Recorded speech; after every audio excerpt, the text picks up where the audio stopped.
প্রতিদিনের বাগান ছাঁট দিয়ে এবং বাগান পরিষ্কার করে যেসব পাতাগুলো বের হয় সেই পাতাগুলো আমি একটাও ফেলি না।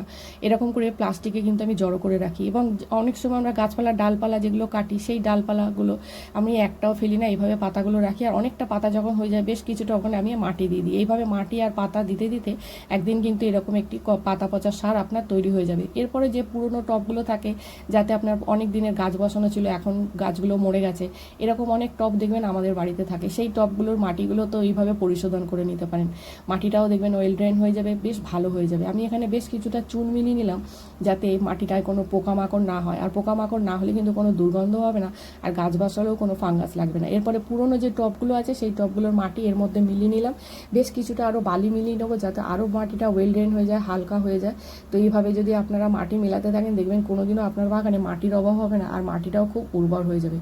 তো ভালো করে আরও শুকিয়ে নিতে পারলে ভালো হতো, আরও শুকিয়ে নিয়ে ভালো করে যদি আপনি চালনি দিয়ে ছেলে নিতে পারতেন তো আরও খুব সুন্দর একটা মাটি তৈরি হতো। তো আমি চাললাম না, তো আমি আরও কিন্তু রোদ্দুর দেবো আরও ভালো করে যাতে আরও শুকিয়ে যায়। এরপর আমি একটা গাছ বসিয়ে আপনাদেরকে দেখাই। বেশ কিছুটা মাটি দিয়ে দিলাম, দিয়ে আমি আরও কিছুটা পাতা ওখানে দিয়ে দিলাম, দিয়ে আবার ওপর থেকে মাটি দিয়ে দিলাম। এইভাবে দিলে কিন্তু টবটাও খুব হালকা হবে, আর মাটিটাও কিন্তু আস্তে আস্তে দেখবেন আরও অনেক উর্বর হয়ে যাবে, যাতে আপনার কোনো পরিবর্তে আবার কোনো সার না দিতে হয়। এইভাবে যদি আপনি টব বসান আপনার মাটির কোনো দিন অভাব হবে না, আর গাছও দ্রুত গতিতে বাড়বে, টবটাও হালকা।